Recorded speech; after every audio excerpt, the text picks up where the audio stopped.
they told other kids they just want to put this stuff on there, and it doesn't matter quality of stuff.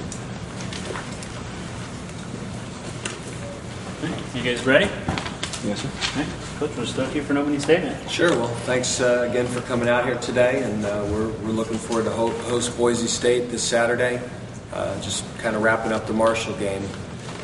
You go back and you talk about close football games are usually decided by 2 or 3 key plays, and going back and watching Marshall, certainly late in the third quarter, early in the fourth quarter, there was a sequence of plays that we didn't make and Marshall did make that really ended up costing us that football game. You go back and missing the field goal in the beginning of the fourth quarter, and then the very next play they have the 80-yard touchdown run, and then the next play from scrimmage we fumble it, and that was really the difference in the football game. And it's disappointing because 2 weeks in a row we've put ourselves in a position against a very good football team to win a game, and by not closing the deal in the fourth quarter, we find ourselves 1-2. But there's not much time to hang your head. We've got obviously an excellent Boise team coming to town. We're very excited to play in front of a packed house at the Doit, and from great challenges come great opportunities. So we have a great opportunity to play the highest-ranked team that we've ever played in the history of Bowling Green State University football. I think our players are going to embrace the challenge, and we've got to be ready. This is a great football team. One of the marks, I think, of a great team is the ability to win all different types of football games. And Boise this year has proven they can win a low-scoring game beating Oregon, and they proved they can win a high-scoring game beating Fresno State. And they're really excellent on both sides of the football. Boise is known so much for explosive offenses and trick plays and that type of stuff, but the heart of what they do is they're extremely well coached. They're very fundamentally sound. They really, on offense, are so efficient, and they have the ability to make plays, big plays, because they have an excellent tailback, a couple of excellent receivers, and a very efficient quarterback who's accurate. And then really what's gone a little bit unnoticed is how good and what a high level the Boise State defense has played the last 2-3 seasons. This is one of the best defenses in the country. They can rush the passer with 4. They can play coverage. Their corners are excellent. Their safeties are very good tacklers. And that creates a real dilemma for an offense because you want to be able to run the ball, and if they're going to rush 4, sit back there, and they can rush you with 4. But their corners are excellent cover corners, so they have the ability to pressure you and blitz. And even in their base coverage, they really put their corners on islands, and they're able to hold up against very good teams. And they're also very explosive in the kicking game. So we have a great challenge, but we're looking forward to it. And we get to test ourselves against one of the very best in the country this Saturday.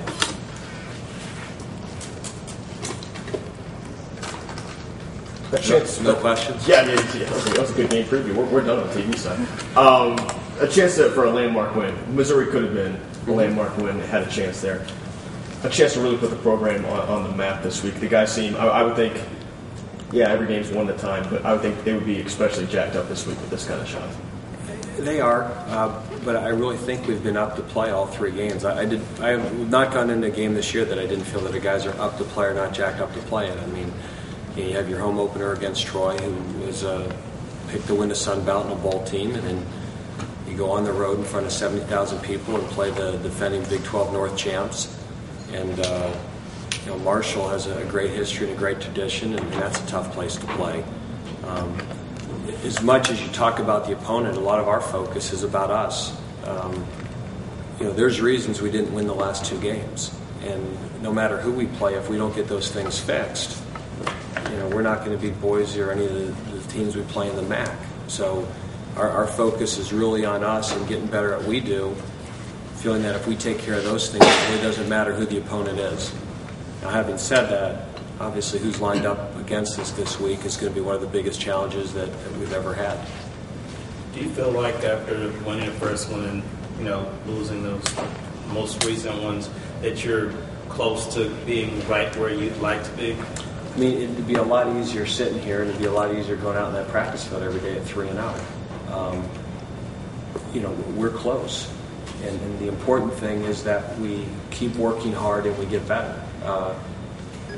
Some of the, in my years of doing this, some of the best teams I've ever coached got off to slow starts, but there was a character on that team, a work ethic on that team, leadership on that team, that even though maybe we didn't win some games early, there was a driving force that team became better. And we were a much better football team in November than we were in September because we had that type of character on our team. And I've also coached teams that we didn't win some games early and they got frustrated and guys put their foot off the gas, and those teams are the ones that have losing seasons and have disappointing years. And obviously our hope is that we're one of those teams that has great leadership and great character, and we're going to keep getting better every day. And if we do that, we'll finish up with a very good team here in November, whatever that is record-wise. And that is my biggest concern right now as a first-year head coach here, is that our team is the type of team that whether we win on Saturday or lose on Saturday, we come out Tuesday with the same work ethic and same focus, because those are the things that sustain a program and allow you to build a consistent program. And that's what we want to be. We want to be a consistent program. We don't want to be a program that one year wins 10 games and the next year wins 3. And those type of programs are built on the practice fields in the spring and camp and during the season, regardless of whether you won or lost the last game. Can you say after the first 3 weeks that there has been improvement each week despite the last 2 months? Yeah, I mean, there's been improvement in areas, but there's also been inconsistencies in areas. I was so proud of how we defended the run game against Troy. I mean, we were able to play a 2-man front and hold up against the run. And we have not held up against the run as well on defense the last 2 weeks. And it certainly didn't get better now. Certainly Marshall and Missouri, the nature of what they do makes that a bigger challenge, but we've got to be able to step up and meet that challenge. And as much as we're playing good red zone defense, we're giving up too many first downs, we're giving up too many 6- and 7-yard runs on first down, we're not getting offenses off schedule, and that's real important. I can't tell you we're getting better at red zone offense. Our third down conversion last week was great. We moved the ball between the 20s great. That game was lost in the first 2 minutes of the fourth quarter by that 3-play sequence, and it was also lost by our inability to score touchdowns in the red zone now 2 weeks in a row. We have the ball twice in the red zone. We have 1 field goal blocked. We have another one that we miss. If you hit those 2 field goals or you score 1 touchdown there, now late in the game when you have the ball on the 15-yard line, you're in position to kick the game-winning field goal. You don't have to score a touchdown or try to call a hook and ladder or do something that's not part of your normal offense to win the game. And when you go back and say, geez, if you scored then, they could have went to overtime. Well, if we had, when we were up 7-0, we picked the ball off and we got in the red zone. If we had scored a touchdown there, now you're up 14-0 at the half. Now maybe Marshall can't be patient, just run the football. It's a much different football game. And we've missed some great opportunities on offense in the first half to extend leads that have allowed the other team to play the game different in the second half.